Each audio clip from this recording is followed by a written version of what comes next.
Matthew, can you tell me, first of all, I was just wondering about this meeting that was held yesterday. I believe there were a selection of people attending. Can you tell me, first of all, what was the meeting about and who was in attendance, please? Yeah, sure thing. I assume you're referring to the luncheon that we held yesterday, the former councillor luncheon. And one of the things that I think is important is the Winston Churchill quote from 1948, "Those who fail to learn from history are doomed to repeat it."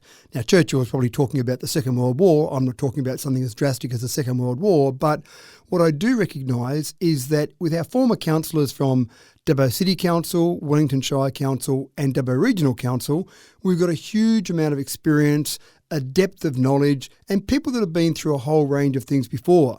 Now, one of the things that's obvious to me is that we've got a new group of councillors with lots of new things for them to learn. So I thought a luncheon to actually have some of the knowledge from those former councillors and share some of that knowledge, but also just to make sure that those former councillors know that their opinion is still valued and to recognise the contribution that they've made. And I suppose I heard some comments from some of those former councillors over the last few years where it felt like nothing that they had ever done before mattered. They'd never made a contribution to the community and the whole world started with the amalgamated council. And so I think there were some people there who still felt they had something to offer. So I put an invitation out to all former councillors. It was a bit hard tracking them all down, but as best we could, we sent out an invitation to every single councillor that had been involved in those three councils, Wellington, Dubbo and then the amalgamated council. And we ended up with a luncheon yesterday with about 20 people in attendance, and it went for about 2 hours, and it was really just an open discussion about things that had worked, things that hadn't worked,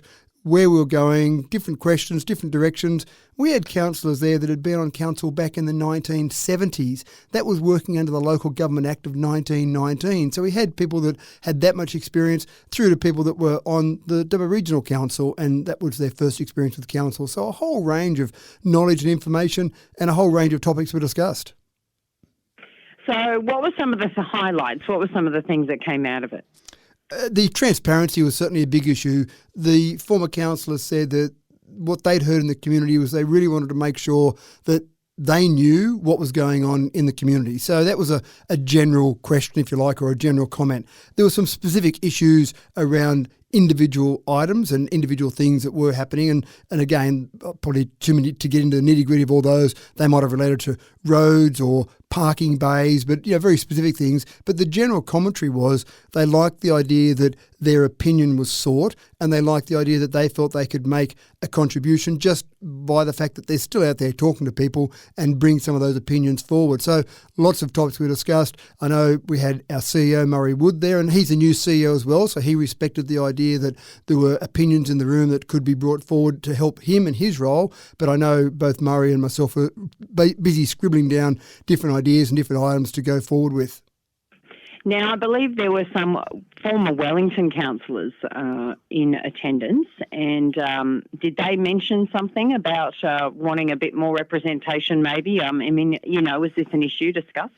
Absolutely right. One of the questions that I did put to some of the people that were involved formerly in the Wellington Council, the old Wellington Shire Council, the first question I said was, would you, if you had a magic wand tomorrow, would you de-amalgamate? What's the general feeling in Wellington? And the three of them that were there who had experience on Wellington Shire Council previously and were still involved in the community now, all three said no. The general opinion in Wellington is we wouldn't de-amalgamate. We see the value in the amalgamation, but we'd like to make sure that our voice and our identity isn't forgotten, isn't lost. And we just want to see a little bit more communication with Wellington, also some more physical representation. But so far they've been very impressed with the new council, keeping in mind the new council's only been in place for 5 months, but they made comment of the fact there'd been a community leaders breakfast and there were about 8 councillors down there at Cameron Park for that particular event.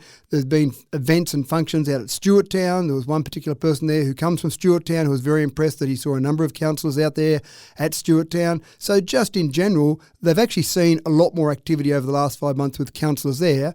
They want to make sure that continues. And there's no doubt about it, the holding of the meeting in Wellington, the council meeting in Wellington, Councillor Richard Ivey brought that idea forward to council. So we held our first council meeting in Wellington last week, and that's going to be held 3 times a year in Wellington. They thought that was a very positive move forward and showed a lot of intent to demonstrate that Wellington was an important part of Dubbo Regional Council. Now, were there any suggestions made in terms of bringing back something from the past, the way council maybe used to operate or organisations that used to exist? Was there anything talked about that maybe council could adopt in the future? It probably wasn't so much brought back something. Lots of things were discussed from the past, so there were lots of ideas thrown around from the past. Obviously, that was, I suppose, the experience and knowledge in the room was all about from the past. But some of the representation on committees, that was certainly something that they felt had been lost in the last council. But the new council has moved forward a lot with the new committee structure, which was only endorsed by council last week. So getting to that point where there were those committees and getting various people from the community engaged and involved in those committees and having representation on those committees, they thought that was a very positive step forward. So I'm not sure if that's exactly what you're referring to there or anything else in particular from the past, Sam. Not specifically. I know that, I think there's a sense where I would imagine a lot of former councillors and former mayors might look back with nostalgia to how certain things operated maybe in the past and what they'd like to see in the future. And I suppose this is the time to glean from them whether there's something council should take on board again. There might have been things lost over the years or ways of doing things that have changed that maybe they could learn from and maybe go back to. Yeah, look, and again, I'm not sure anything specific there, but there were lots of those various conversations and discussions around the room in terms of ways that things were done, and even just things like the last GM or last CEO, the power that that particular person had not to take things through council, not to take tenders through council, just some of those things where they certainly were in favour of making sure that council was where decisions were made and the group of councillors made those decisions. So making sure that the community was engaged and involved in that. The power of attorney and the level of power that the previous CEO had on the previous council seemed to be very extreme. And one of the examples that was discussed around the table was the rollout of the water meters, a $5 million contract that was rolled out across Dubbo that never went to council because it didn't need to. They'd given the CEO the power to go and engage with that contract at $5 million. So that was one of the things that was talked about definitely in detail as an example of we don't think that was appropriate, and certainly it was recognised by myself and the CEO that those powers have been changed so that those sort of decisions would definitely have to go through council. And so there were discussions like that where sometimes some of the decisions made by the former council, they didn't really agree with the way it was done, and they had a lot of comfort in the fact that many of those things have been changed back but had ideas for other items that might need to be changed back as well.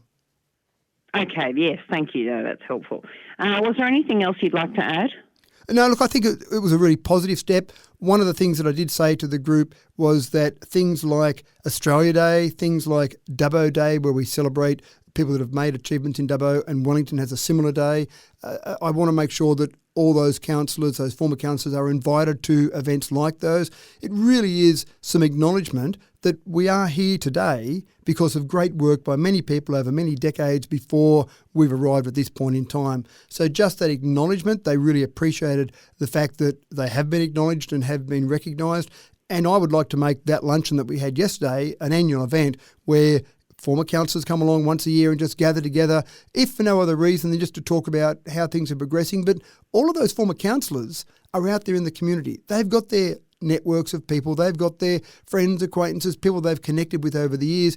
They're a great source of information, and why wouldn't we take advantage of that great source of information? So they've got no special powers as a former councillor. They don't get a gold card like a former Prime Minister gets or anything like that.